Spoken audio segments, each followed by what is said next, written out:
have a very special guest, Charlene Bazarian, who has a very exciting weight loss story. And I would like to welcome you, Charlene. How are you today? And tell us, where are you joining us from? Hi, thanks for having me. And I'm coming from a little bit north of Boston, Massachusetts in the United States. Oh, fantastic. Perfect. Different time zones. Yeah, right. I'm glad to be able to schedule it. Yes. Yeah, wonderful. Perfect. So I read your story and I find it fascinating. And tell me, when did it all start? When did you notice that aha moment? When did you realize it?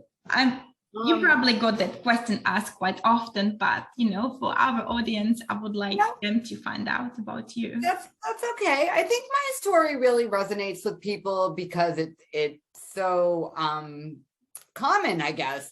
I had, not been heavy growing up. I was probably just, an average weight.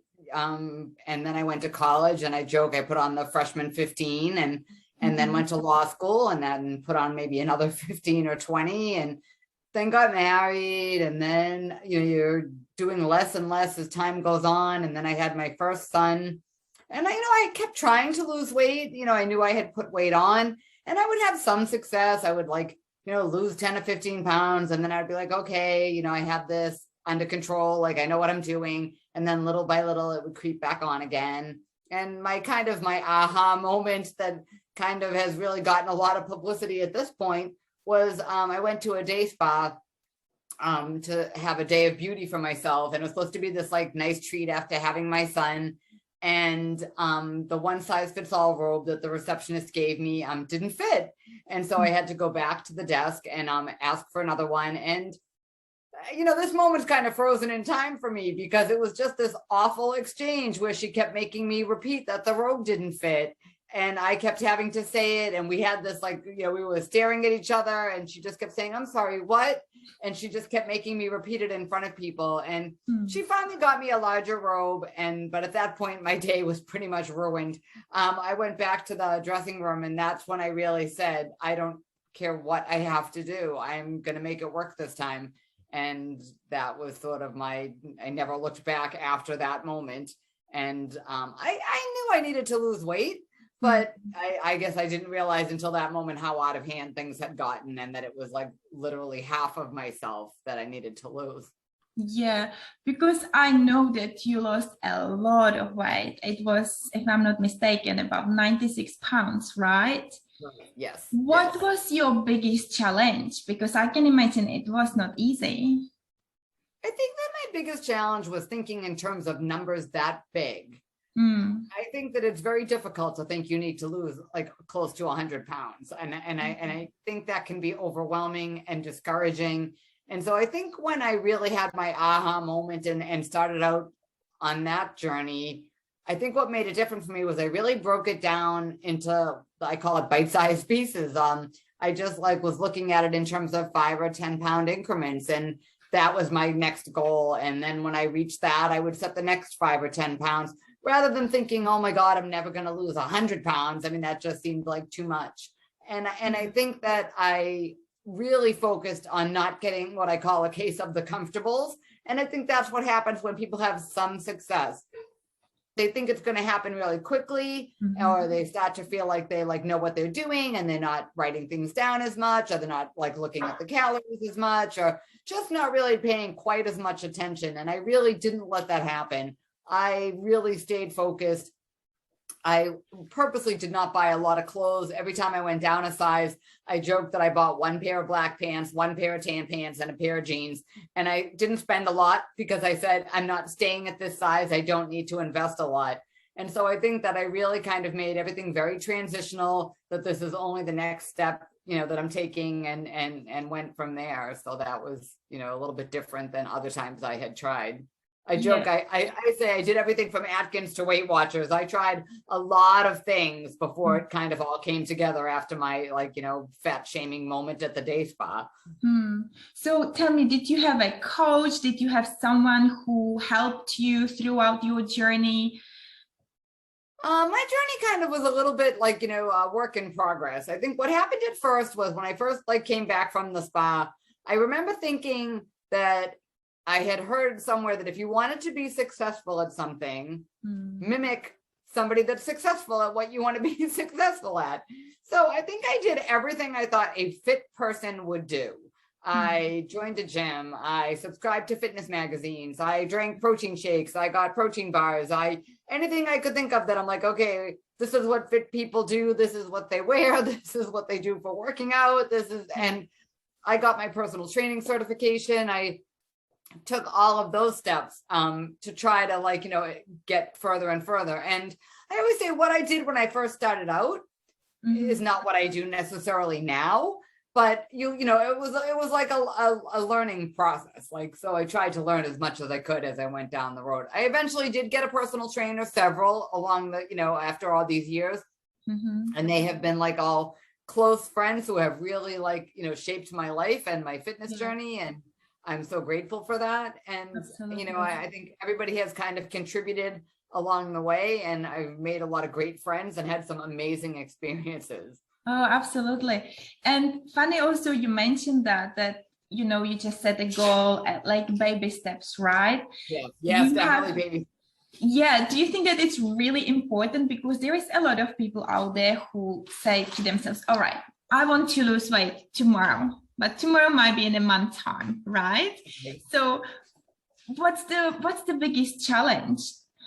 I think what people need to tell themselves is that they did not gain the weight overnight. And you're not going to lose it overnight either, sadly, that's a really tricky thing to kind of come to terms with, because once you really decide you're in the zone, you want this, you do want it gone, and you want it gone fast. And the thing I think that is the most challenging, and that I see a lot of people make mistakes with, is that in terms of there's this thought about depriving yourself. Everyone always says I don't want to feel deprived. I don't want to be deprived. And I'm I don't understand why that only relates to food. And it only relates to bad food. Nobody feels deprived that they can't walk up 2 flights of stairs without losing their breath, or they don't feel deprived that they can't wear the outfit that they want to wear because it's not as flattering on them. So I try to reframe, what you think you're depriving yourself of. It's not deprivation to not eat every cupcake that crosses your path. So and I think that, I try to explain, you can do really good all week. And I think this is where the big pitfall, this is what happened to me, and I think happens to a lot of people. So say Monday to Friday, you do great all week. You do your exercises, you drink your water, you eat healthy, everything goes great. You maybe lose 2 pounds if you're lucky. I mean, that's a good, 1 to 3 pounds a week when you have 100 pounds to lose is about, a reasonable weight loss expectation. And then it gets to be Friday or Saturday, and you think, I've worked really hard and I deserve a treat, Of course.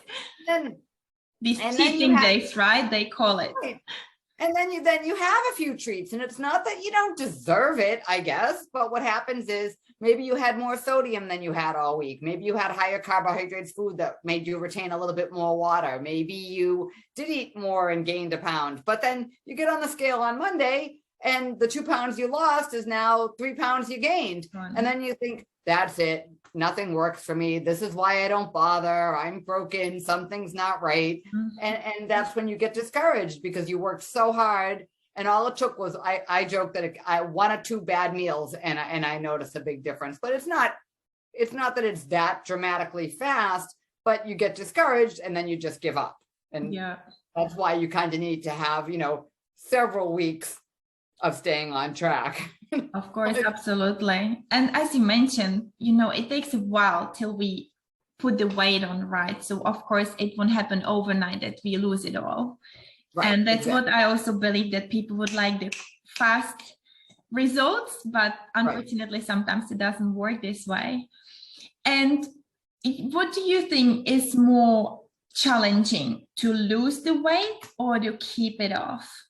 Oh, that's a tricky one, but I would definitely say keeping it off. And I think that, I've seen a lot of people lose weight over the years now that I've kept it off. And I do think there is something to the fact that I've been very successful in keeping it off. And that's because I always joke that I'm afraid tomorrow will turn into never. I always think I'm going to do my workout. I'm going to eat clean today. I'm not going to just say, I'll do it tomorrow. And even on the days when I really don't feel like working out, I do something. And I always say that's the thing. It doesn't have to be a killer workout every time you go to, you want to get a workout in, but go for a walk, do some yoga, do some stretches. I mean, unless I'm sick, I really try to do something every day. Just, I call it like a placeholder. Like it keeps me in my routine and mindful of what it is I'm doing every day. And now I actually, and nobody will believe that when you're first starting out, but I don't feel myself when I don't work out. I feel achier, more tired. I don't have the same energy level. Like it's good. It's a good thing you're doing for yourself. You always feel better afterwards. And you really have to like focus on how you're going to feel when it's over. And that's true with eating too. Even when I do have a splurge, like I said, I give myself now 3 pounds. And I'm like, if I'm in my weight range and I'm in that, like, that wiggle room, I call it, and I want to go out and I want to pick a few splurges, I will. But, what those splurges are going to affect how I feel. Like sometimes I eat like, really salty foods or just really more carbohydrates than I'm used to. My rings don't fit. I'm achier. You just feel sluggish. Like I try to focus a lot on how food makes you feel in addition to how it tastes. It can taste good. And that's important. You should I always say, I do like the foods I eat, but that took a while to like kind of retrain, your taste buds. Of course. And it's actually very interesting you mentioned that, because when I compare myself and my husband, for example, right? So he has to be extremely careful what he eats. In my case, I can basically eat like anything really anytime, but now it's been 4 months that I had a child. So my excuse is a little bit, I have to breastfeed her. I have to, have all these little things so she doesn't have any allergies down the track. But my question to you is, I believe there might be a lot of mothers out there and, throughout the pregnancy, as from your experience as well, we tend to gain a lot of weight. Some ladies a lot, some ladies not as much. But then I think the struggle is, all right, so now the baby is here and how am I going to, lose all that weight? So that's my second child. And even myself, I find it harder with my second pregnancy compared to the first pregnancy. What would be perhaps your tips to moms? I had 3 children across my weight loss journey, and that day at the spa was after I had my first son. And I will say, I thought that the fitness component actually played a bigger role into how I felt and recovered from my other 2 pregnancies. I thought staying active throughout my pregnancy really helped. It helped with like not getting swollen ankles. It helped with my back not hurting as much. It helped with keeping, keeping me feeling a little bit better. And that was like really, really important. Now you're pregnant. You're not going to bench press 200 pounds. You're not going to, every job, whatever. Definitely my workouts were modified and changed, but I definitely stayed, active. And I don't think, when you're pregnant, it's much harder to regulate, like what you're eating, because you don't want to be dieting. No, but you do want to eat healthy. And I think that, you have a lot. I joke that my middle son, it was like brownies. My first son, it was like rice pudding and lobster. I mean, I don't know, certain things like you just have to it's not even what you crave. It's like what you can eat and feel okay with. So, but I think afterwards, I really tried, as soon as I was able to, I would take the baby for long walks. I would, and I think that you're exhausted, and that's a tricky thing, because it's a temptation to, sleep when the baby's sleeping. But I just sort of carved out my time to still get my workouts in and kind of get right back on track. So that was, that was important. Of course, absolutely. And also, if we go back in time, and who was Charlene before and who is Charlene now? Well, would you agree that there are 2 different Charlenes? Completely different people. And even from everything from what I do to how I approach my days. But I think that that mean receptionist will never know, because I don't know who she is, but she changed the entire trajectory of my life. I mean, so not only did I, lose the weight myself, but my story got a lot of publicity, and I heard from like you, and I heard from a lot of people, and I share my story because I wanted to take a really bad moment and encourage and inspire people like me who might have tried felt like they tried everything. And I think when you first start out again, the people in your life may have thought like, oh yeah, here she goes again. You know, she's going to try, you know, like, and you don't always get the support, I think, that you think you're going to, because you've said you're going to do it before. This time I mean it, you know, like, and it took a while to really kind of train people in my life that I meant it this time. You know, so, but I think as far as who I am, I think that before I lost the weight, I had become a spectator in my own life. I think I watched everybody else living their life. I went to a movie, I watched a play, I went to a sporting event. I don't think I really did anything. I don't know how that happened, because, you know, growing up, like, you know, maybe I would play a game of racquetball with a girlfriend on Saturday, or I would walk the lake nearby, or, you know, you would go for a hike, or you would do something. And then I think the older you get, the less likely you are to do things. And I really came to realize, especially with having kids, how important it was to keep up with them and not be the mom that, you know, was just sitting on the bench. Like, I just wanted to like be with them and do things with them. And that, I think, was I guess not being a spectator, but actually doing something. In fact, I took that to a little bit of an extreme, because I made a rule with myself that I wouldn't watch TV unless I was on a piece of cardio equipment. And so unless we're watching a family movie or a sporting event, you know, like if it's something as a family we're watching, I will break that rule. But like, I have my favorite TV shows that I watch, and I DVR them, and then I hop on the bike when I want to watch them, and that's, you know, that's kind of my down. But it's wonderful. I enjoy getting to watch the shows, and I get part of my workout in, and that was really helpful to me. Yeah, multitasking mama. Yeah, right. Pretty much, isn't it right? So, you know, also, so there is this type of people, I want to lose that much weight, for example, right? What would you say is the proper way to set weight loss goals? You know, sometimes people have really extreme goals, but then if they don't make it, they feel deflated, you know, and then they just don't keep going. Or on the other hand, they might just set goals not high enough, but then they don't still feel comfortable because they just achieved what they said, but it's not there yet. What would you say that it's the goal setting in terms of weight loss? You know, I do a lot of things in terms of goal setting. Like I know that it sounds silly to have a vision board, but I write things down so that I can see them, and I write down, like, you know, like what my goal is or what I'm trying to do, and that way you can like actually have something to look at. I also put my workouts on my list of things to do. Now, my workouts are such a part of my life. I would no sooner skip one than I would skip my morning cup of coffee, but yet I still put it on my list of things to do every day. And I check it off when I'm done. Like, because there's just that like sense of habit and routine. And I think you really need to give yourself the chance to develop new habits. And I always try to give the example, like, I never thought I would drink coffee. I didn't like it. You know, some of my friends in like, you know, like later in high school, early college were like drinking coffee. And I'm like, oh, that tastes terrible. No, thank you. And I don't know, like I was studying for the bar exam in law school. So it was much later, and I was really exhausted. And so I got a cup of coffee, and that started and now that's one of my joys in my life, is having my morning cup of coffee. But when you're a kid and you're drinking orange soda, or you're drinking, you know, like other drinks, you would never think.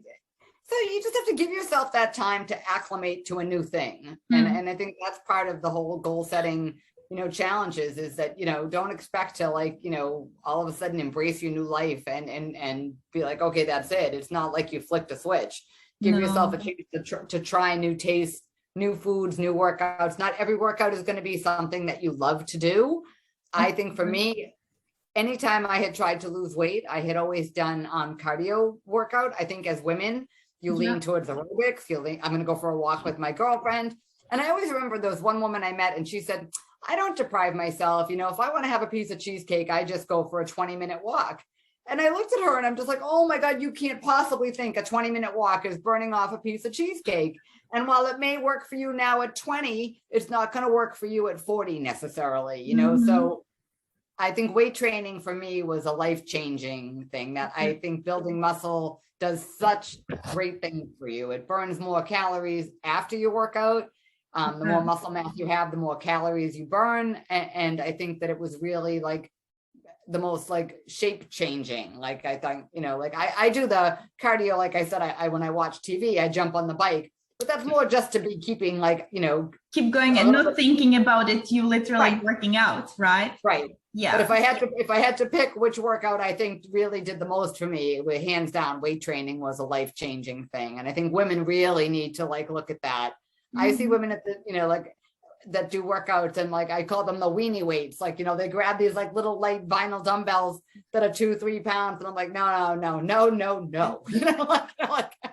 I'm like, you can lift so much heavier and you're not going to bulk up. You're not going to, look manly. It'll do wonderful things for you. Just, Of course, absolutely. And also throughout your journey, you actually met or had a chance to have a conversation with some of your fitness heroes, right? Yes, like Katie Friedrich. You also took a picture, if I'm not mistaken, with Jillian Michaels. How was it for you? Like, how did it make you feel?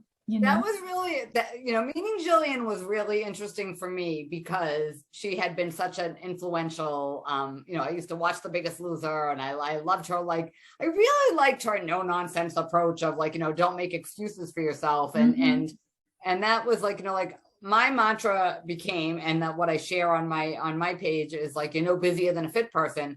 Everyone wants to tell you how busy they are. And I'm like, I'm an attorney. I'm now a fitness writer and fitness blogger. And I created that whole platform to try to help people. I have 3 sons. I take care of my mother. We're all busy. And I said, you make time for what's important to you. And I really liked how she kind of really got at that. And so actually my blog is fbjfit.com, and I'm known as FBJ Fit on social media. And that was actually a nickname that my friends came up with. And it stood for Facebook Jillian. And then it got abbreviated to FBJ for short, because I was like, people said, oh, like she's like Jillian Michaels. And it was like a really like fun little joke for me and my high school girlfriends. And so like, I had named my little page that, never knowing it was going to grow to the platform kind of it had become. It was just a place that a few friends had been asking for diet advice that we could be at. And so, when she ended up filming a show at my gym, and I went just to go watch. And so the owner of the gym knew that I was a huge fan, and he was like, go talk to her. And I was like, I couldn't possibly. And so she was walking by with her entourage, and he literally like a 4-year-old shoved me in her direction. And I mean, I was pretty much right there. And so she could not have been more gracious. I think the biggest compliment to me was that she said, I never looked like I had 100 pounds to lose. We had a really nice conversation. And then, later on, I was actually on the back of a workout catalog, and she was on the front cover, and I had gotten to get that autograph. So that was really fun for me. And it was just, and I joked that it was really nice that she was so nice, because when you really like, idolize someone, you don't want to meet them and have them not have time to talk to you. She could not have been nicer. And it was a really, that was really a nice moment. Oh, that's amazing. That's incredible. Especially when you admire someone, or you have someone that you would like to follow, or that someone who inspires you, and then you have that opportunity to meet, to talk to. That's just incredible. Well, and I developed a really nice friendship with Gilad from Bodies in Motion. I don't know, he does the workouts on the beach in Hawaii, and I had done his workouts like literally. That was one of the first things I had done when I started to after my spa moment.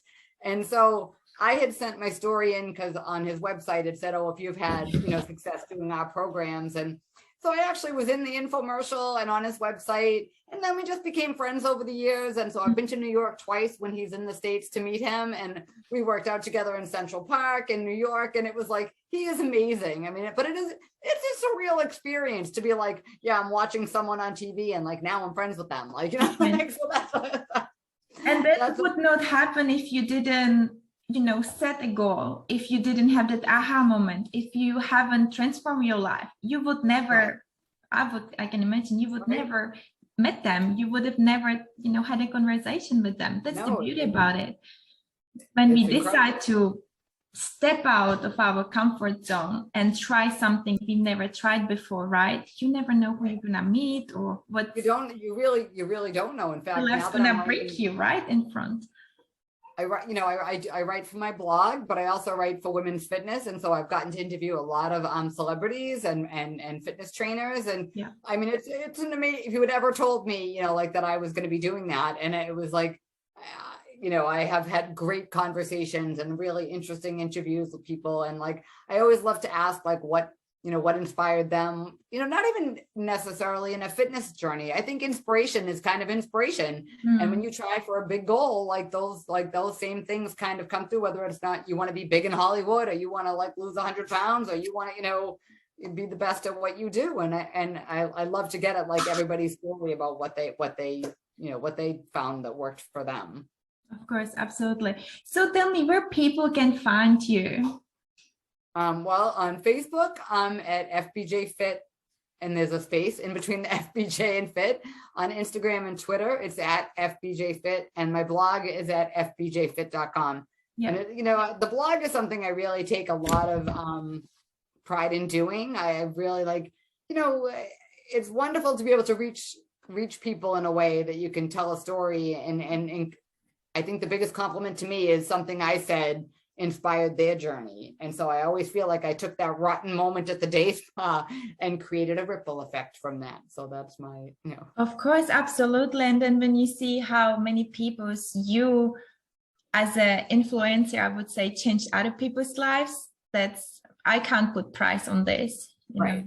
It's very gratifying. It's like to know that, because I know how I felt, and I know how much I struggled and still struggle. Like it is, I always think when people think like, you don't understand. There are people who see me that never knew I was ever heavy. And so if they hear me order in a restaurant, or they hear me being concerned about something, they're like, oh, you don't have to worry about that. And I'm always really careful to explain like where I came from and like what happened to me, because I think when you look around, when you're heavy, you look around and everyone feels thin to you. Like, and people like you said about your husband getting to eat whatever he wants.